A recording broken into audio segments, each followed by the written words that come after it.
Comment une telle chose est-elle possible? Une femme, portant le fardeau d'une vie de souffrance, a vu se manifester devant elle un lien du destin incroyable. Une personne confrontée à l'instant où elle avait tout perdu. Et la trace laissée par cette rencontre était bien trop profonde pour être expliquée par une simple coïncidence. Nous allons maintenant suivre la vie d'une femme. De la blessure laissée par la guerre au nouveau départ dans une terre inconnue, jusqu'à l'étonnante vérité finalement révélée en observant tout ce parcours, peut-être en viendrez-vous, vous aussi, à cette conclusion. Une famille ne se construit pas par le sang, mais par l'amour. Bonjour, je m'appelle Amélie et je vis actuellement en France. Je suis née et j'ai grandi dans un petit village d'Ukraine. Ma famille était tout à fait ordinaire. Mes parents, mon jeune frère Mikhailo, de 3 ans mon cadet, et mon mari Mikola, que j'avais rencontré à l'université et épousé. Ensemble, nous menions une vie modeste, mais heureuse. Mon mari travaillait à l'usine locale et j'étais institutrice à l'école du village. Nous n'étions pas riches, mais nous nous aimions et nous étions pleinement satisfaits de planifier notre avenir. La tasse de thé partagée avec Mikola chaque matin, les conversations anodines autour de la table du dîner avec mes parents et mon frère le soir, c'était pour moi les moments les plus précieux au monde. Amélie, l'année prochaine, nous déménagerons dans une maison un peu plus grande. Il faudra bien qu'on ait des enfants, n'est-ce pas? Disait toujours Mikola. Moi aussi, je croyais que ce bonheur ordinaire durerait éternellement. Cependant, la guerre a éclaté et tout s'est effondré. Un jour, un ordre de mobilisation est soudainement arrivé et Mikola a dû partir. Je reviendrai vite, on se reverra dans cette grande maison que nous avons projetée. Sur le quai de la gare, au moment de lui dire au revoir, Mikola me serra fermement la main en prononçant ces mots. J'ai essayé de retenir mes larmes, mais je ne pouvais empêcher une angoisse de monter du plus profond de mon cœur. Les nouvelles du front étaient de plus en plus mauvaises. Les premiers mois, les lettres de Mikola arrivaient de temps en temps. Il fait froid et c'est dur ici, mais je tiens bon en pensant toi, Amélie. Dis bonjour à tes parents pour moi. C'étaient de courtes lettres comme celle-ci, mais à un certain moment, le contact a été complètement rompu. J'ai attendu des mois, mais aucune nouvelle n'est arrivée. Puis un jour, un avis officiel de l'armée est parvenu. Mes mains tremblaient, j'avais peur d'ouvrir l'enveloppe. À l'instant où j'ai vu les mots « mort au combat » écrits en lettres froides, je me suis effondré sur place. Non, c'est une erreur. J'ai d'abord voulu le nier, mais la réalité était cruelle. Mikola, l'homme que j'aimais, avait véritablement quitté ce monde. Mes parents et mon frère Mikhailo ont tenté de consoler mon désespoir. Amélie, reprends-toi. Nous sommes là, n'est-ce pas? Mikola, au ciel, ne voudrait pas te voir triste. Ma mère me serrait dans ses bras chaque jour et pleurait avec moi. Mon père ne parlait pas beaucoup, mais je ne saurais dire à quel point son regard inquiet posé sur moi était chaleureux. Cependant, le destin me réservait une épreuve encore plus grande. 2 mois après la disparition de Mikola, une chose encore plus terrible s'est produite. Mes parents et mon frère ont eu un accident de la route en se rendant dans une ville voisine pour acheter des produits de première nécessité. En entendant la nouvelle qu'ils étaient entrés en collision frontale avec un poids lourd sur une route verglacée en hiver et qu'ils étaient morts tous les 3 sur le coup, j'ai vraiment eu l'impression que mon monde s'écroulait. Au funérarium, j'étais seul. Même en voyant les 3 cercueils alignés, je n'avais aucune sensation de réalité. J'avais beau appeler maman, papa, Mikhailo, aucune réponse ne venait. Les gens du village sont venus me réconforter, mais toutes leurs paroles sonnaient creux. En l'espace de quelques mois, j'avais perdu toutes les personnes qui m'aimaient. Seul dans la maison, je pleurais chaque nuit. La chaise où s'asseyait Mikola, le canapé où ma mère tricotait, le petit bureau où Mikhailo lisait. Tout me rappelait la douleur de la perte. Les villageois essayaient de m'aider, mais avec la guerre, tout le monde était en difficulté et je ne voulais pas non plus dépendre des autres. Je suis vraiment seul maintenant. Chaque soir, je pensais à cela en fixant le plafond. Comment allais-je vivre désormais? Où allais-je aller? Je n'en avais aucune idée. Seul un profond désespoir, sans le moindre espoir, remplissait mon cœur. C'est alors que je passais des mois dans ce désespoir qu'un jour, une femme inconnue a frappé à ma porte.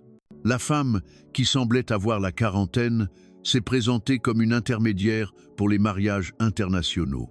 Mademoiselle Amélie, je m'appelle Irina. J'ai entendu parler de votre situation et je me demandais si un nouveau départ pourrait vous intéresser. Irina parlait d'un ton poli, mais j'étais d'abord sur la défensive. Je n'avais aucune envie d'accueillir une inconnue venue me voir dans une période aussi difficile. Je n'ai pas la tête à penser à ce genre de choses en ce moment. Veuillez partir, ai-je répondu froidement. Mais Irina n'a pas abandonné facilement. Mademoiselle Amélie, accordez-moi juste 5 minutes. Écoutez ce que j'ai à dire et si cela ne vous intéresse pas, je partirai immédiatement. Devant l'insistance d'Irina, je lui ai servi à contre-cœur une tasse de thé et j'ai accepté de l'écouter. Irina m'a expliqué qu'elle mettait en relation des femmes ukrainiennes avec des hommes célibataires vivant dans les régions rurales de France.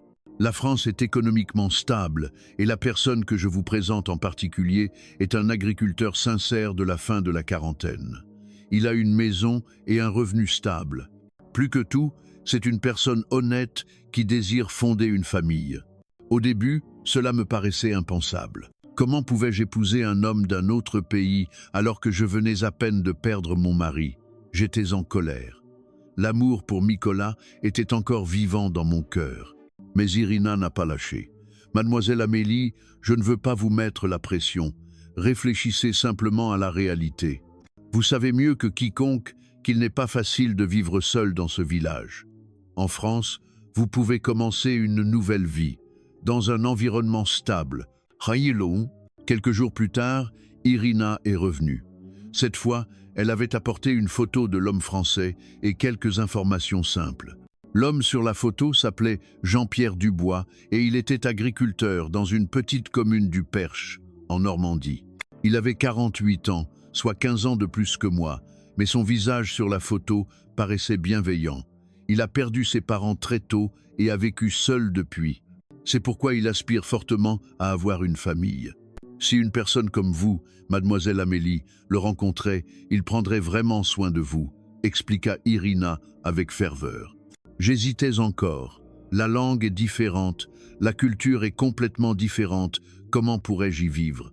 Et la différence d'âge est trop grande. J'ai exprimé honnêtement mes craintes. La langue, vous l'apprendrez petit à petit. Les Français sont gentils avec les étrangers et j'ai entendu dire que M. Dubois est particulièrement patient.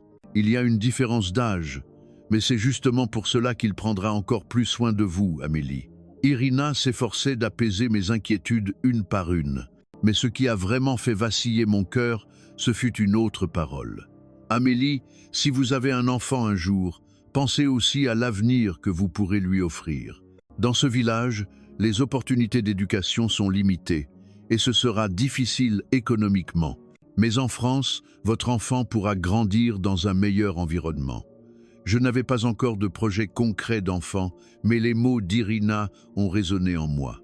Si j'avais un enfant, quel avenir pourrais-je lui offrir ici, dans ce petit village où l'éducation et les opportunités étaient si restreintes? Pendant plusieurs jours, j'ai réfléchi. En regardant la photo de Mikola, je me demandais en moi-même, est-ce que ce que je m'apprête à faire est bien? Bien sûr, aucune réponse ne me parvenait. Mais pour une raison que j'ignore, j'avais le sentiment que Mikola aussi souhaiterait mon bonheur. Une semaine plus tard, j'ai contacté Irina. Je vais essayer, mais j'ai une condition. Je veux être sûr que ce monsieur Dubois est vraiment quelqu'un de bien.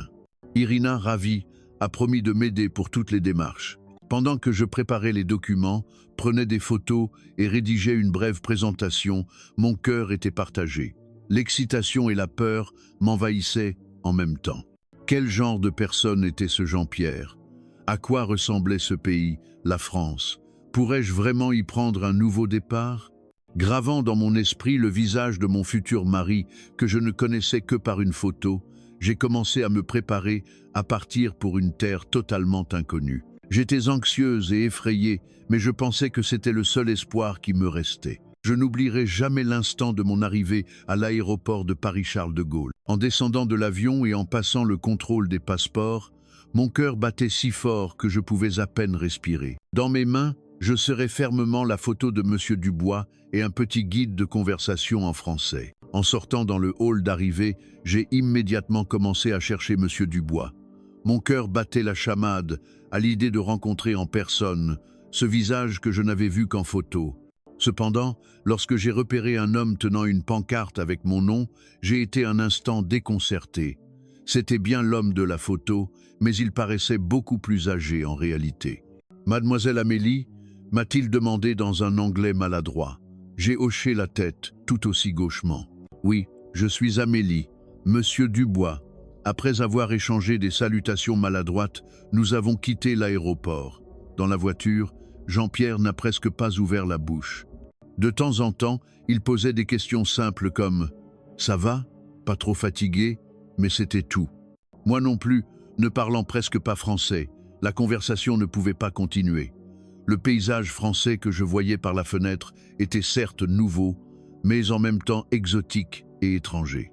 En arrivant à la maison de Jean-Pierre, ma déception a été encore plus grande. Elle n'était pas aussi grande que ce qu'Irina avait dit et paraissait plus vieille que je ne l'imaginais. « Voici notre maison », a dit Jean-Pierre en m'aidant à porter mes bagages, mais son expression semblait plus lourde de fardeau que de joie. À l'intérieur, Jean-Pierre m'a montré ma chambre en m'expliquant « Voici votre chambre, Amélie. Si quelque chose ne va pas, dites-le moi. » Mais je ne comprenais pas pourquoi nous utilisions des chambres séparées alors que nous allions vivre ensemble comme mari et femme. En Ukraine, on ne commence pas une vie de couple de cette manière. Quelques jours passèrent et je commençais à comprendre le rythme de vie de Jean-Pierre. Il se levait tôt le matin pour travailler au champ, rentrait le soir, regardait la télévision et se couchait de bonne heure. Il ne me parlait presque pas. Les salutations du type « Avez-vous mangé ? Avez-vous bien dormi ?» constituaient l'essentiel de nos échanges. La barrière de la langue était le plus gros problème. J'essayais d'étudier le français avec assiduité, mais Jean-Pierre semblait s'irriter à chaque fois que je faisais une erreur de prononciation. « Non, pas comme ça », disait-il en soupirant. Je ne saurais dire à quel point je me sentais pitoyable à chaque fois. Ce qui était encore plus étrange, c'est que Jean-Pierre ne parlait jamais de son passé. Il n'y avait pas de photos de famille et il ne semblait pas avoir d'amis. Quand je lui ai demandé « Où est votre famille ?», il a simplement répondu « Ils sont tous morts ». Il ne voulait jamais en dire plus. Nous n'avons pas non plus eu de véritable cérémonie de mariage. Nous sommes allés à la mairie et avons simplement signé des papiers. C'est comme ça qu'on fait en France, a expliqué Jean-Pierre, mais cela semblait insuffisant et peu réel. Pour moi qui m'attendais à une vraie cérémonie, c'était une grande déception. Les relations avec les voisins étaient également difficiles. Quand Jean-Pierre me présentait, il disait seulement « C'est ma femme, elle vient d'Ukraine » et n'ajoutait rien de plus. Les dames du voisinage me regardaient avec curiosité, mais ne cherchaient pas à se lier d'amitié, probablement parce qu'elles savaient que nous ne pouvions pas communiquer. Cependant, quelques mois après notre mariage, j'ai découvert que j'étais enceinte. Au début, j'étais heureuse. Je me suis dit que maintenant, nous allions vraiment devenir une famille. Quand j'ai annoncé la nouvelle à Jean-Pierre, il a semblé heureux lui aussi. Vraiment, un enfant, pour la première fois, Jean-Pierre a eu une expression radieuse. À partir de ce moment, il a commencé à me montrer un peu plus d'attention. Il me disait de ne pas porter de choses lourdes et de prendre soin de moi. Pendant ma grossesse, je me suis lentement adapté à la vie française. Mon français s'est un peu amélioré et je pouvais converser un peu plus avec Jean-Pierre qu'auparavant. Quand nous parlions du bébé, son visage s'illuminait. Quand l'enfant est enfin né, je lui ai donné le nom de Léo. Jean-Pierre était vraiment heureux en voyant son fils. Notre fils est vraiment mignon. L'image de Jean-Pierre tenant Léo dans ses bras reste un souvenir chaleureux, même aujourd'hui. Mais les moments heureux n'ont pas duré longtemps. Juste après le premier anniversaire de Léo, Jean-Pierre s'est soudainement effondré. Nous l'avons transporté d'urgence à l'hôpital, mais c'était une crise cardiaque. Le médecin a dit « Il semblait avoir des problèmes cardiaques depuis longtemps. Il a pu être trop forcé. » Sur son lit d'hôpital, Jean-Pierre m'a pris la main et m'a dit « Amélie, je suis désolé. Élève bien Léo, s'il te plaît. » Ce furent ses dernières paroles. Soudainement laissé seul, j'ai de nouveau été plongé dans les abîmes du désespoir. Comment allais-je vivre dans un pays étranger avec un enfant? J'étais complètement perdu. En organisant les funérailles de Jean-Pierre, j'ai dû accepter la réalité d'être à nouveau seul. Debout au funérarium avec Léo dans les bras, le souvenir désespéré des funérailles de mes parents et de mon frère en Ukraine m'est revenu. Comment cela peut-il m'arriver encore? Pensais-je, incapable de retenir mes larmes. Quelques connaissances de Jean-Pierre sont venues, mais c'était surtout des voisins qu'il avait connus par le travail agricole. Jean-Pierre n'avait vraiment pas de famille. Ai-je demandé? Un vieil homme du voisinage a secoué la tête en disant « Ça fait plus de 10 ans que Jean-Pierre est arrivé seul dans ce village. Il n'a jamais parlé de sa famille et on ne lui a jamais posé la question. C'était un homme peu bavard. » Après les funérailles, en rentrant à la maison et en rangeant les affaires de Jean-Pierre, j'ai remarqué quelque chose d'étrange. Contrairement à la plupart des gens, Jean-Pierre n'avait aucune photo de son enfance ou de sa famille. À la place, j'ai trouvé un vieux carnet au fond d'un tiroir. À l'intérieur, il y avait une vieille carte de la région avec une note. Ce dont je me souviens, un grand chêne, un petit pont, la voix de maman. Sur un autre papier, il était écrit « Cela fait 10 ans que je suis venu ici et que je cherche, mais je ne me souviens de rien. Le médecin a dit que c'est une amnésie due à un grand choc dans mon enfance. » C'est alors que j'ai compris pourquoi Jean-Pierre évitait de parler de son passé. Resté seul avec Léo, j'ai dû faire face à des problèmes concrets. Jean-Pierre avait laissé des terres agricoles, mais je ne connaissais rien à l'agriculture et il m'était impossible de gérer une ferme tout en m'occupant d'un jeune enfant. Vendre les terres était une procédure complexe et longue. « Amélie, qu'allez-vous faire maintenant ?» m'a demandé une voisine d'un air inquiet. Honnêtement, je n'avais pas de réponse. « Il faut d'abord que je trouve un moyen de vivre avec mon enfant. » ai-je répondu, mais au fond de moi, j'étais désemparé. L'assurance vie de Jean-Pierre était modeste et il n'était pas facile pour moi de trouver un travail. Mon français était encore hésitant et je n'avais personne pour s'occuper de Léo.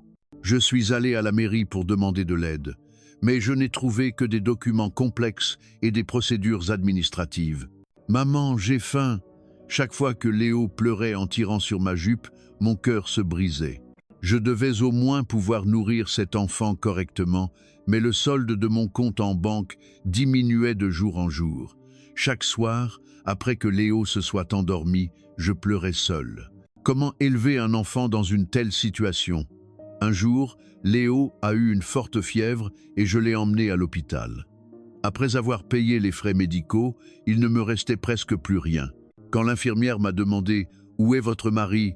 je me suis senti si misérable en répondant « Il est décédé ». Pourtant, je ne pouvais pas abandonner. Chaque fois que Léo m'appelait « Maman » et se blottissait contre moi, la détermination de bien élever cet enfant, quoi qu'il arrive, grandissait en moi.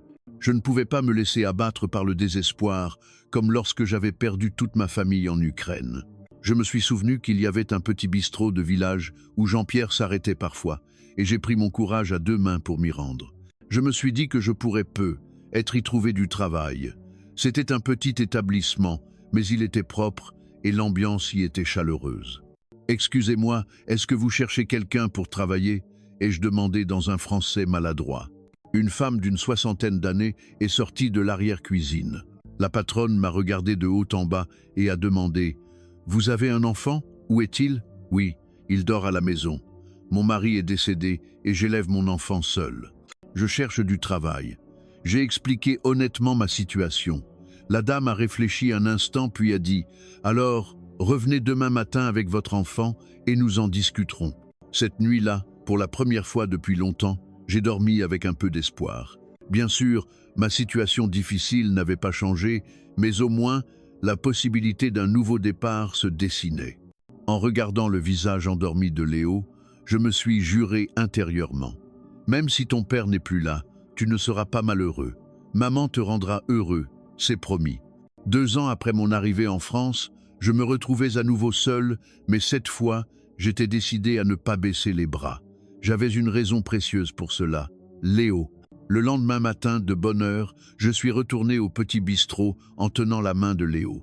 Comme il se trouvait dans un lieu inconnu, Léo se cachait derrière moi, ne laissant entrevoir que timidement son visage.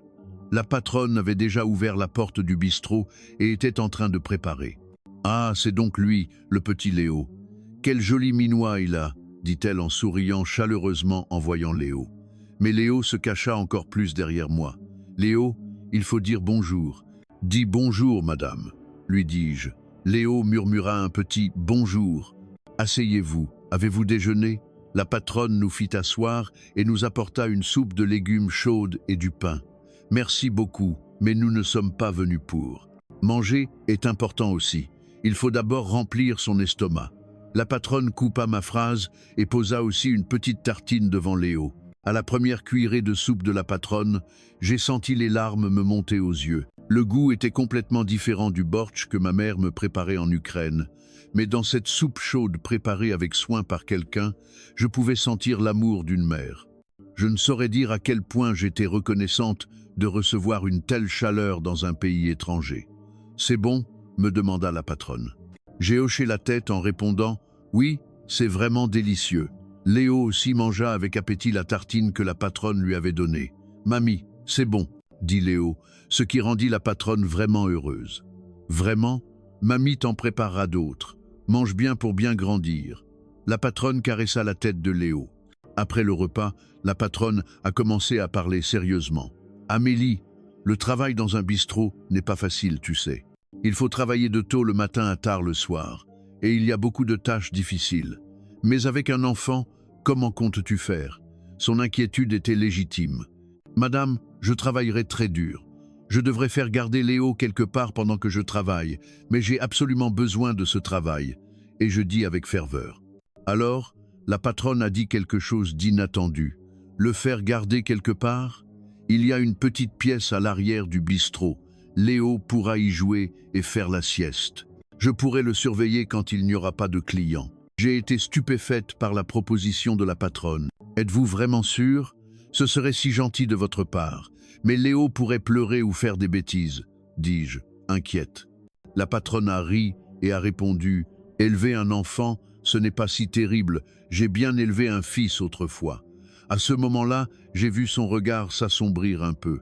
Il semblait qu'elle avait vécu quelque chose de triste, mais je n'ai pas osé en demander plus. La patronne a vite retrouvé son expression joyeuse et a dit « Alors, viens à partir de demain. Je t'apprendrai d'abord les tâches simples. » Le lendemain, j'ai vraiment commencé une nouvelle vie. La patronne m'a d'abord appris à faire la vaisselle et le ménage. « Amélie, c'est comme ça qu'on lave la vaisselle. Il ne faut pas laisser de gras. » Elle m'expliquait chaque chose avec patience. J'ai aussi appris peu à peu à cuisiner des plats français. Pour le bœuf bourguignon, la cuisson lente est essentielle. Si tu le fais revenir comme ça, il sera délicieux. Pour la soupe à l'oignon, on met les croûtons comme ça. J'écoutais attentivement ses explications et j'essayais de l'imiter. Au début, j'étais maladroite et je faisais beaucoup d'erreurs. Mais la patronne ne se fâchait jamais et continuait de m'enseigner. Léo aussi s'est vraiment attaché à la patronne. « Mamie, Léo a faim. » Alors la patronne disait « Vraiment ? Qu'est-ce que mamie va te préparer ?» et lui faisait une omelette ou des tartines. Parfois, Léo s'endormait dans les bras de la patronne. « Madame, merci beaucoup de m'aider autant, moi, une étrangère, » lui dis-je un jour. La patronne répondit « Mais qu'est-ce que tu racontes? Ne sommes-nous pas tous des êtres humains? Il n'y a pas d'étrangers ou de locaux. Quand on est en difficulté, il est normal de s'entraider. » Quelques mois passèrent et je suis devenu capable de gérer presque seul le travail du bistrot. Les clients aussi se sont habitués à moi et me demandaient « Amélie, comment est le plat du jour aujourd'hui ?» Léo considérait le bistrot comme sa propre maison et était devenu un enfant poli qui accueillait les clients avec un « bonjour, bienvenue ». La patronne m'aidait aussi à étudier le français tous les soirs pour que je puisse mieux le parler. Amélie, ce mot s'écrit comme ça. Plus tard, quand Léo ira à l'école, si sa maman ne parle pas bien français, elle ne pourra pas l'aider. Les paroles de la patronne étaient justes. En passant du temps avec la patronne, j'ai ressenti pour la première fois en France la chaleur d'une vraie famille. C'était un sentiment complètement différent de celui que j'avais lorsque je vivais avec Jean-Pierre. La patronne nous chérissait, Léo et moi, comme sa propre famille. Un soir, quand Léo a demandé à la patronne « Mamie, est-ce que Léo peut devenir ton petit-fils ?» J'ai vu des larmes briller dans les yeux de la patronne. Bien sûr que oui. Léo est mon petit-fils. Et Amélie est ma fille. La patronne nous a serrés dans ses bras. À ce moment-là, je n'ai pas pu m'empêcher de pleurer aussi. J'avais perdu toute ma famille en Ukraine, puis mon mari en France. Mais j'avais l'impression d'avoir enfin trouvé une famille chaleureuse. 6 mois après avoir commencé à travailler avec la patronne, que j'appelais désormais Martine, nous étions devenus une véritable famille. Léo l'adorait comme sa vraie grand-mère et je me suis attaché à elle comme à ma propre mère. Cependant, un soir, après le départ des clients, j'ai vu Martine pousser un profond soupir en faisant la vaisselle. « Martine, quelque chose ne va pas? Vous ne vous sentez pas bien ?» ai-je demandé inquiète. Martine a secoué la tête et a dit « Non, c'est juste qu'aujourd'hui, je repense au passé. » Son expression était différente de d'habitude, très triste. « Martine, vous aviez une famille, n'est-ce pas? Vous m'aviez parlé de votre fils une fois, ai-je demandé prudemment. Martine a hésité un moment, puis s'est assise. « Amélie, ma chérie, veux-tu écouter un peu mon histoire? C'est une histoire que je garde seule dans mon cœur depuis si longtemps. » Martine a commencé à parler lentement. « Moi aussi, j'ai été jeune. Je me suis mariée à 22 ans et j'ai eu un fils. Un enfant adorable, vraiment. Il s'appelait Pierre. » La voix de Martine tremblait. Pierre. C'était une partie du prénom de mon mari, Jean-Pierre. Mais comme c'est un prénom courant en France, je n'y ai pas prêté plus d'attention et j'ai continué à écouter. Mais c'était durant l'hiver 1982. Pierre avait 5 ans. Nous étions allés faire des courses dans un grand magasin à Paris et il y a eu un terrible incendie. Tout l'intérieur était un brasier et les gens fuyaient en panique. Martine tremblait en se remémorant cet événement. La fumée était si épaisse que je ne voyais rien devant moi. Je tenais fermement la main de Pierre, mais dans la bousculade, il m'a échappé. J'ai entendu sa voix crier « Maman », mais à cause de la fumée, je ne savais pas d'où elle venait. Martine s'est étranglée, incapable de continuer. Mon cœur aussi s'est serré. En élevant Léo, je comprenais encore mieux à quel point il devait être terrifiant d'être séparé d'un jeune enfant. À ce moment-là, les pompiers m'ont forcé à sortir, en criant que le bâtiment risquait de s'effondrer. J'ai essayé de retourner à l'intérieur pour chercher Pierre, mais les flammes étaient trop fortes. Je n'ai pas pu y entrer. J'ai cherché Pierre toute la nuit. Des larmes coulaient sur les joues de Martine. Elle a poursuivi. À partir du lendemain, une fois l'incendie maîtrisé, j'ai cherché Pierre comme une folle. J'ai fait le tour de tous les hôpitaux, je suis allé au commissariat, j'ai cherché dans tous les orphelinats. Mais Pierre n'était nulle part. Je ne savais même pas s'il était vivant ou mort. « Et votre mari ?» ai-je demandé. Martine a pris une expression encore plus triste. « Mon mari est décédé 1 an plus tard dans un accident de voiture. Sous le choc de la perte de Pierre, il s'est mis à boire. Il a conduit en état d'ivresse. À partir de ce moment-là, je suis resté vraiment seul. Mais je n'ai jamais abandonné l'espoir que Pierre soit en vie. Je me suis dit qu'il viendrait peu être me chercher, c'est pourquoi je n'ai jamais pu quitter ce village. Quand Pierre était petit, il jouait souvent dans le parc près d'ici, alors je me disais qu'il s'en souviendrait peu, être et viendrait me chercher. Martine a essuyé ses larmes. « C'est pour ça que vous avez ouvert ce bistrot ?» ai-je demandé. Martine a hoché la tête. « Oui, si Pierre avait faim, il viendrait peu être ici. C'est pour ça que je tiens ce bistrot depuis 40 ans. C'est stupide, n'est-ce pas? Ce n'est pas stupide du tout. C'est l'amour d'une mère. » J'ai serré fermement la main de Martine. Mais soudain, j'ai eu une étrange sensation. Il y avait trop de similitudes entre l'histoire de Martine et celle de Jean-Pierre. « Martine, en quelle année est né votre fils Pierre ?» ai-je demandé prudemment. Elle a répondu « En 1977. » Pourquoi? Jean-Pierre était aussi né en 1977. « Et est-ce que votre fils avait une marque distinctive ?» ai-je ajouté. Martine m'a regardé, intriguée. « Pourquoi me demandes-tu ça? Oui, il en avait une. Il avait un grain de beauté rond sur le bras droit. » Mon cœur s'est mis à battre la chamade. Jean-Pierre avait aussi un grain de beauté rond sur le bras droit. Je l'avais remarqué sans y prêter attention, mais en y repensant, c'était exactement au même endroit. « Martine, est-ce que votre fils n'est jamais revenu dans les parages ?» ai-je demandé d'une voix tremblante. Martine a secoué la tête. « Non, jamais. Je pense qu'il a dû trouver une autre famille quelque part et qu'il vit heureux. Mon esprit était confus. Non, c'était impossible que Jean-Pierre soit le fils de Martine. Mais je ne pouvais pas parler à la légère, sans certitude. Si je me trompais, je risquais de blesser encore plus profondément Martine.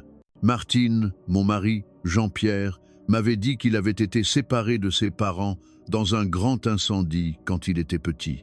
Il avait aussi perdu la plupart de ses souvenirs. J'ai choisi mes mots avec précaution. L'expression de Martine a changé radicalement. « Quoi? Qu'est-ce que tu dis ?» Martine m'a soudainement serré la main. Mon mari disait qu'il était peu, être originaire de cette région, et qu'il n'avait presque aucun souvenir de son enfance, à part un grand arbre, un petit pont et l'odeur du marché. En entendant cela, Martine s'est levée d'un bond. « Amélie, quel âge avait-il? Quand est-il né ?» La voix de Martine tremblait.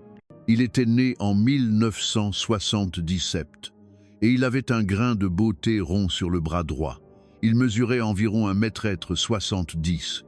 Alors que je continuais, Martine s'est effondrée sur sa chaise. « Ce n'est pas possible », a-t-elle murmuré, mais sur son visage, on pouvait voir la certitude naître peu à peu. « Amélie, chérie, est-ce que cette personne est vraiment mon Pierre ?» Mon cœur aussi battait violemment. « Martine, je n'en suis pas sûr non plus, mais il y a trop de coïncidences. » Martine s'est soudainement levée et s'est dirigée vers l'arrière du bistrot. Elle est revenue un instant plus tard avec une vieille boîte. « Regarde ça, c'est une photo de Pierre quand il était petit. » L'enfant sur la photo que Martine m'a montrée ressemblait trait pour trait à Jean-Pierre. Cette nuit-là, je n'ai pas pu dormir. Si Jean-Pierre était vraiment le fils de Martine, alors Martine avait élevé son propre petit-fils, Léo, sans le savoir. Une telle chose, digne d'un miracle, pouvait-elle réellement se produire? Le lendemain matin, j'ai décidé de parler à Martine de ce que j'avais retourné dans ma tête toute la nuit. Martine non plus ne semblait pas avoir dormi. Ses yeux étaient gonflés et elle était déjà au bistrot de bonne heure. « Martine, hier soir, en rentrant, j'ai de nouveau examiné les affaires de Jean-Pierre. Ai-je commencé avec précaution? » Martine a cessé ce qu'elle faisait pour me regarder. Et j'ai apporté ça. J'ai sorti le vieux carnet et quelques feuilles de papier que j'avais trouvées dans le tiroir de Jean-Pierre. Martine a pris les feuilles d'une main tremblante. « Qu'est-ce que c'est ?» Lorsque Martine a commencé à lire la première feuille, son visage est devenu blême. 1982, séparé de mes parents dans l'incendie d'un grand magasin, 5 ans.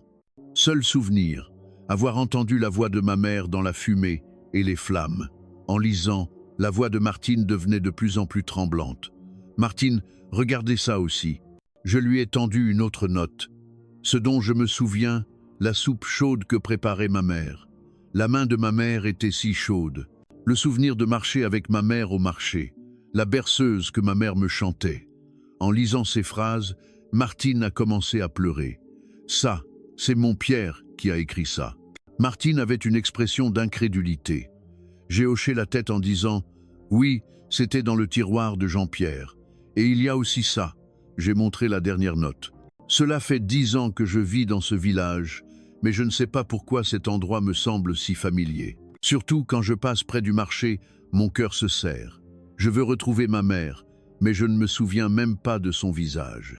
Seule sa voix, cette voix chaude et douce, je prie pour l'entendre, ne serait-ce qu'en rêve. » En lisant cette phrase, Martine s'est complètement effondrée. « C'est mon Pierre, c'est bien mon Pierre. » Martine a éclaté en sanglots, serrant la note contre son cœur.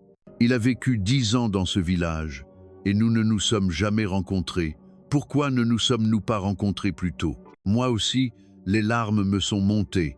Martine, Jean-Pierre disait toujours que ce village l'apaisait étrangement. Et quand il m'a épousé, il disait qu'il espérait rencontrer quelqu'un qui soit comme une famille. Je pense qu'inconsciemment, vous lui manquiez. Dis-moi. Martine s'est un peu calmée et a demandé « Amélie, chérie, en es-tu vraiment sûre? Est-ce vraiment mon Pierre ?» J'ai répété toutes les caractéristiques de Jean-Pierre dont je me souvenais. Né le 15 décembre 1977, taille 1,71 m, un grain de beauté rond sur le bras droit et aussi une petite cicatrice au bout du sourcil gauche. La cicatrice au sourcil gauche, c'est soudain écrié Martine. C'est une cicatrice que Pierre s'est faite à 4 ans en jouant, en se cognant contre le coin d'une table. Personne ne pouvait le savoir. Martine avait désormais un regard de certitude absolue. « Martine, alors Léo est ?» ai-je commencé. Martine a dit la première. « Léo est mon petit-fils, mon vrai petit-fils. » Martine a regardé Léo, qui venait de se réveiller de sa sieste, d'un regard nouveau. « Mamie, Léo a faim », dit Léo comme à son habitude. Martine l'a serré fort dans ses bras. « Mon petit-fils, mon vrai petit-fils. » Léo, ne comprenant pas pourquoi Martine agissait ainsi, demanda « Mamie, pourquoi tu pleures ?»« C'est parce que je suis heureuse. Je pleure de joie de savoir que tu es le vrai petit-fils de Mamie. » Martine a dit cela à Léo, puis m'a regardé. « Amélie, merci, vraiment merci. Sans toi, je serais morte sans jamais le savoir. » Moi non plus, je ne pouvais retenir mes larmes. Martine, si seulement on l'avait su du vivant de Jean-Pierre, nous aurions pu être une famille vraiment heureuse. Martine m'a pris la main et a dit « Amélie, chérie, ne pense pas qu'il est trop tard. C'est le ciel qui nous a donné cette chance. Pierre n'est plus de ce monde, mais il est revenu à moi à travers toi et Léo. » Ce jour-là, nous sommes allés ensemble sur la tombe de Jean-Pierre. Devant la tombe de son fils, Martine a prononcé toutes les paroles qu'elle n'avait pas pu dire pendant 40 ans. « Pierre, maman est désolée d'être arrivée si tard, vraiment désolée. Si seulement j'avais tenu ta main plus fort. Mais je suis heureuse de te retrouver maintenant. Tu as épousé une femme magnifique et tu as eu un fils adorable. Maman s'occupera bien d'eux. » Léo aussi a parlé à la tombe. « Papa, mamie dit qu'elle est ta maman. Alors, c'est vrai que je suis le vrai petit-fils de mamie ?» À cet instant, une brise légère a soufflé, comme si Jean-Pierre nous répondait. En rentrant à la maison, Martine a sorti les affaires d'enfance de Pierre qu'elle avait précieusement gardées pendant 40 ans. De petits vêtements, des jouets, un doudou, tout ça, c'est à Léo maintenant. C'est avec ça que ton papa jouait quand il était petit. Cette nuit-là, pour la première fois, Léo a dormi avec Martine. « Mamie, est-ce que Léo est vraiment ton petit-fils ?»« Bien sûr, tu es le petit-fils le plus précieux au monde pour mamie. » En écoutant leur conversation, j'ai réalisé qu'un véritable miracle s'était produit. Tout cela ne pouvait pas être une coïncidence. Le fait que j'ai tout perdu en Ukraine, que j'ai épousé Jean-Pierre, et qu'après sa mort, je sois venu travailler dans ce bistrot précis. Tout semblait être un destin préparé pour cet instant. Après la révélation de cette vérité bouleversante, nos vies ont complètement changé. Martine n'avait plus à souffrir de la solitude et de la culpabilité qu'elle portait depuis 40 ans, et Léo et moi avons été accueillis au sein d'une véritable famille. Chaque matin, Martine réveillait Léo en lui disant « C'est l'heure du câlin de mamie ». C'était devenu un rituel. « Mamie, est-ce que papa aussi se faisait réveiller comme ça par mamie quand il était petit ?» demandait Léo. Martine répondait, les yeux rougis « Bien sûr, ton papa était aussi un grand dormeur, tout comme toi. » Voir Martine ainsi réchauffait mon cœur. Je me disais que l'expression « les liens du sang sont plus forts que tout » était vraiment vraie. Martine m'a aussi montré un visage complètement différent. « Amélie, ma chérie, tu n'es plus ma belle-fille, tu es ma fille. C'est mon Pierre qui t'a envoyé à moi du ciel. » Martine m'a dit cela et me serrant fermement la main. En entendant ces mots, j'ai senti la tristesse de la perte de ma mère en Ukraine s'apaiser peu à peu.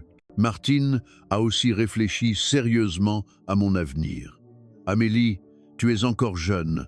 Tu ne peux pas passer ta vie à travailler dans ce bistrot. Il faut que tu étudies davantage. » Martine m'a promis de m'aider à apprendre le français de manière plus systématique et, à l'avenir, à entrer à l'université. « Martine, je vais bien.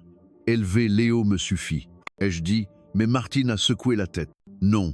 Pour le bien de Léo aussi, sa mère doit apprendre plus de choses, pour que Léo soit fier de sa mère quand il sera grand. » Sur les conseils de Martine, j'ai commencé à suivre des cours du soir de français.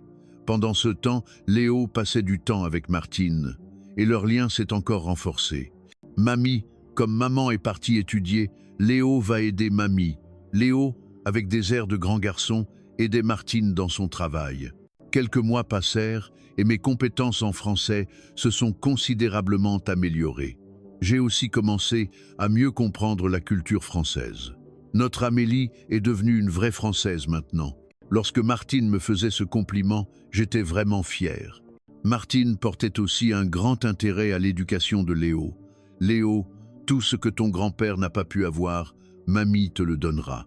Je t'enverrai dans une bonne école, et si tu veux apprendre le piano, tu l'apprendras. » Martine semblait vouloir compenser à travers Léo tout ce qu'elle n'avait pas pu donner à Jean-Pierre. « Martine, vous n'avez pas besoin de faire autant pour nous.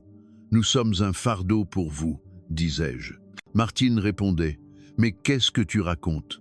Vous êtes ma famille, comment pourriez-vous être un fardeau? Je peux enfin faire tout ce que je n'ai pas pu faire pendant 40 ans, c'est plutôt moi qui suis reconnaissante. » Un jour, Martine m'a fait une proposition importante. « Amélie, ma chérie, mettons ce bistrot à ton nom. Je suis vieille maintenant, et il faudra bien que je te le cède un jour. » J'ai été stupéfaite, et j'ai dit, « Martine, je ne peux pas accepter. C'est le bistrot que vous avez bâti toute votre vie. Non.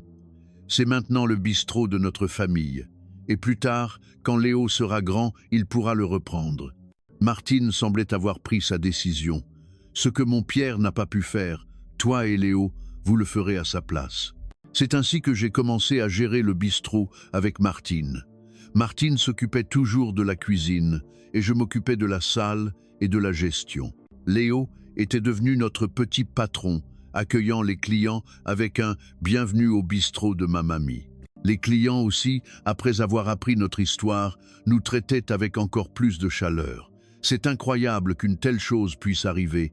C'est comme dans un film. « Amélie, vous avez vraiment fait une bonne action. » Chaque fois que j'entendais de tels mots, mon cœur se remplissait de gratitude.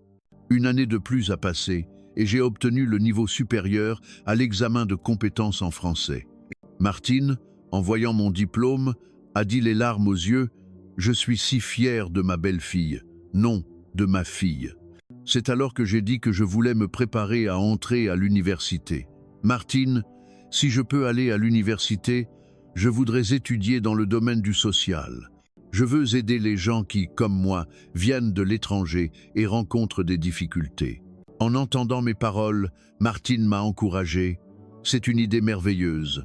Ce que tu as vécu sera d'une grande aide pour les autres. » Léo a maintenant 6 ans et entrera à l'école primaire l'année prochaine. « Maman, quand Léo ira à l'école, je raconterai l'histoire de mamie à mes amis. Comment mamie a attendu papa pendant 40 ans et comment nous nous sommes rencontrés. » En entendant ces paroles, j'étais si fier de cet enfant. Un soir, alors que nous dînions tous les 3 au bistrot, Martine a soudainement dit « Amélie, Léo, mamie est si heureuse. J'ai retrouvé ce que j'avais perdu pendant 40 ans. J'ai retrouvé un fils, j'ai gagné une fille et un petit-fils. Martine, nous aussi, nous sommes si heureux. J'ai perdu toute ma famille en Ukraine, mais j'ai trouvé une famille encore plus grande en France. » Ai-je dit. Léo a ajouté, « C'est vrai, Léo aime très fort mamie. » Kanretuli. Cette nuit-là, après que Léo se soit endormi, Martine et moi avons parlé en regardant la photo de Jean-Pierre. « Pierre, merci. Merci de m'avoir envoyé Amélie et d'avoir envoyé Léo avec elle. Vraiment merci. Maintenant mamie n'est plus seule. Et ton fils Léo, je l'élèverai bien. Je lui donnerai tout l'amour que tu n'as pas pu recevoir. Aujourd'hui, je me prépare à entrer à l'université. Léo grandit sainement et joyeusement, et Martine a retrouvé une paix véritable après 40 ans. Parfois, tout cela me semble un rêve et je me pince pour y croire. Mais ce n'est pas un rêve, c'est la réalité. Je suis si reconnaissante d'avoir perdu tout en Ukraine pour trouver une famille aussi miraculeuse en France. Maintenant, j'en suis convaincue. Au bout du désespoir, il y a toujours de l'espoir. Et une vraie famille, ce sont des liens du cœur qui transcendent les liens du sang. Chaque matin, en ouvrant la porte du bistrot avec Martine, je me dis « Aujourd'hui commence une nouvelle journée heureuse pour notre famille. » Et dans mon cœur, je parle à Jean-Pierre au ciel. « Merci mon amour. Grâce à toi, j'ai rencontré la famille la plus précieuse au monde. »